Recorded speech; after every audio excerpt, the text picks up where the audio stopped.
Laga tayo ng saging. Ayan. Init na.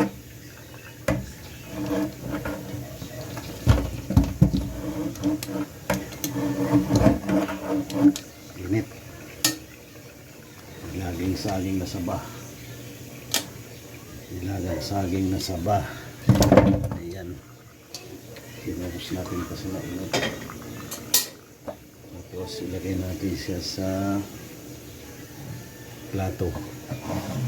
Para tayo na nalagyanan. Ilagay na natin sa plato at pwede na itong kainin. Init. Mainit siya. Bagong luto.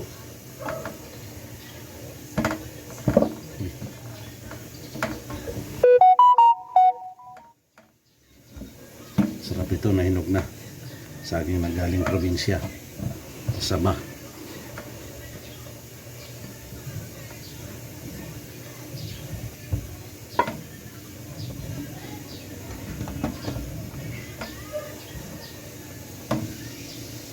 Ito pa ang kasama niyan. Lalagay naman natin sa nilaga. Prepare naman tayo ng gulay panghalo sa nilagang baboy. Luluto tayo ngayon, duty tayo ngayon. Nilaga na may halong sayote. Sa akin lang nangyayari yan. Saka kangkong na panghalo sa sinigang. Pero sa nilaga din natin ihahalo. Sa akin uli nangyayari yan. Tapos meron tayo ditong sibuyas na sariwa. At isang gabi or Singapore. Luluto tayo ngayon.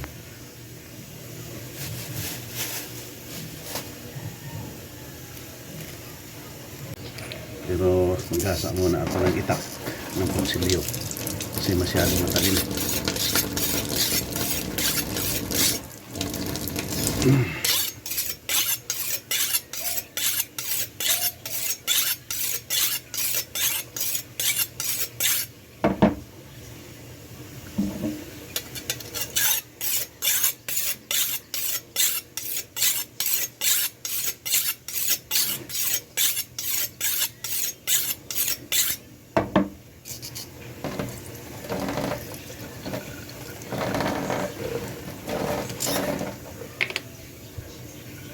Ayun, okay na. Nawala tayo ng gabi. Ihalo natin sa baboy na nilaga.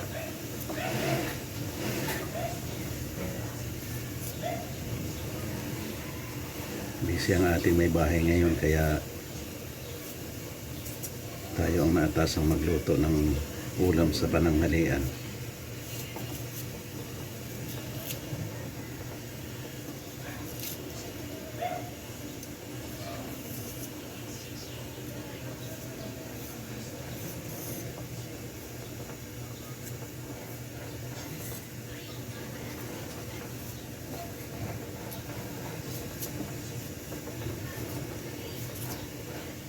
Tanggalin natin yung bulok kasi may bulok siya.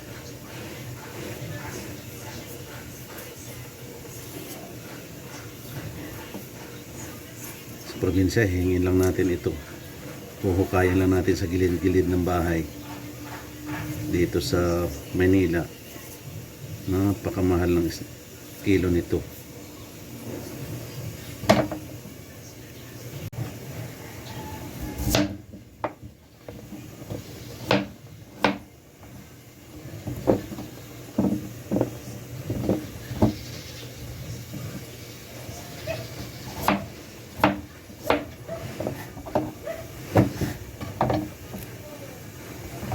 Lahat naman tayo ng sayote. Nabubulok na kasi sa refrigerator kaya kailangan na nating ihalo ito. Masyado na natatagalan sa refrigerator, hindi na naluluto. Kaya ihalo na natin lahat yan.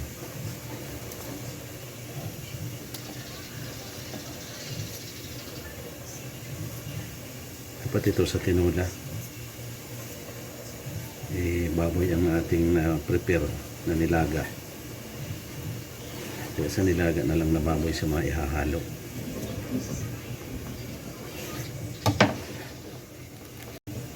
Hindi naman daw aangal yung baboy pag hinaluan mo ng sayote. Pag aangal siya, hindi ko na ito ahalo. Joking lang.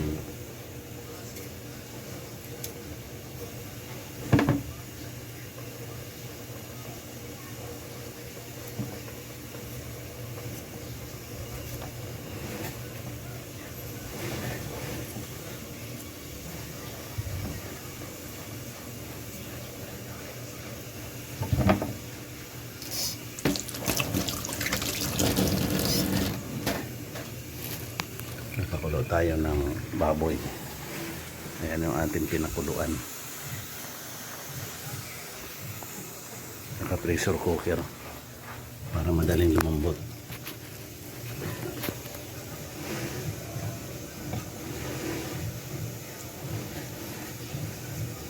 Pata ng baboy yun eh.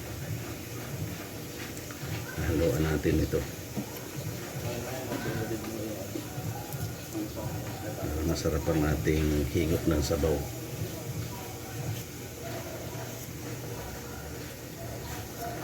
Kailangan natin humigop ng sabaw para lumiksi ang ating katawan.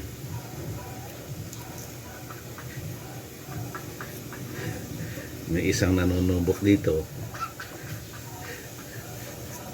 Tinatawanan tayo, nagsasalita tayo mag-isa.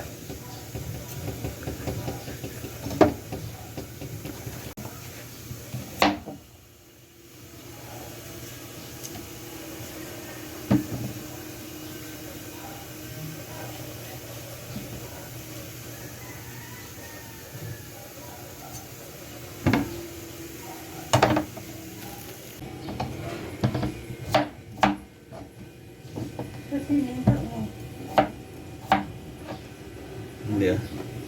Tuloy-tuloy yan. Pangit ang bakla mo. Pangit. Hindi marunong ka. Hihimay naman tayo ng kangkong. Pangit. Manghalo ito sa nilaga.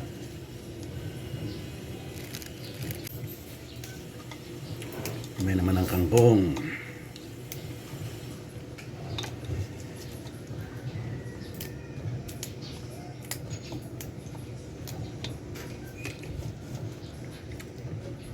Kangkong na masustansya sa katawan. Oh, silip-silip ka dyan. Himay ka rin. Ikaw magtahi. Ang dali niyan. So easy.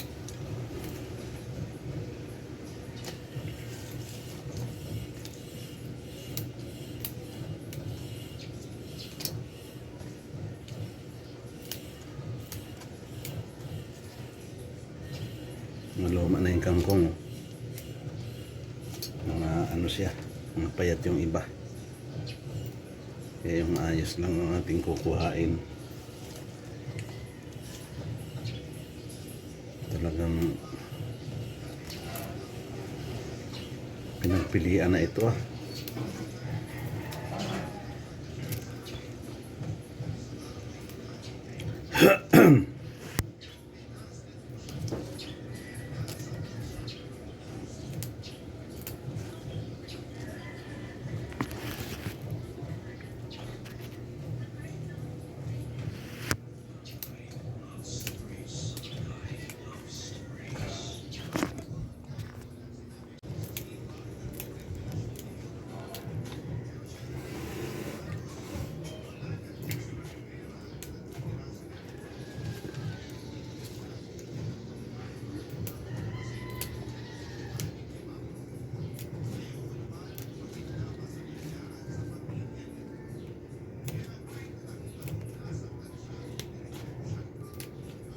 Kumakain ba kayo nito?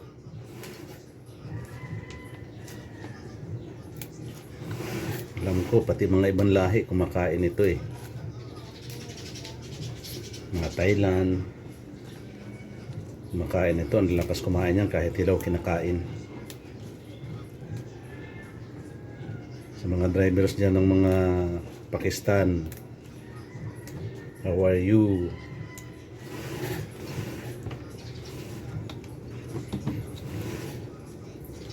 Syukol alatul, mapinom. Almansdowi driver, kullo.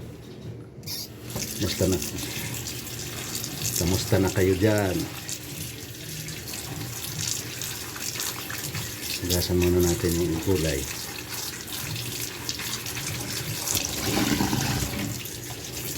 Sa ating mga OFW yung nanonood dyan, relax din pag may time.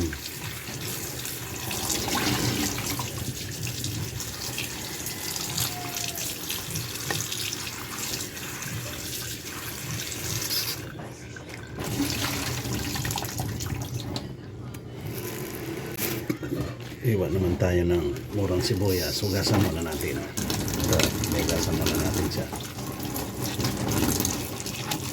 Para malinis ang press ang ating gulay. Setting kainin.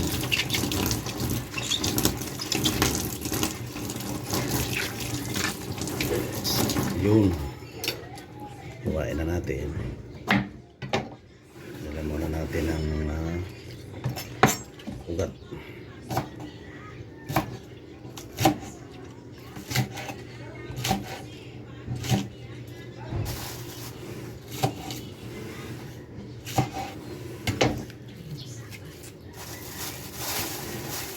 Okay.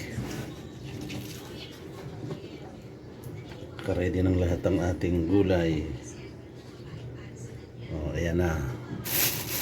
Ready na lahat yan. Pwede na natin itong lutuin. Lagay na natin yung gabi. Para maluto na yan. Mapasabay na sa sa lambot. Pagsabay-sabayin ko na yan. Ganda sa nilaga, maraming gulay.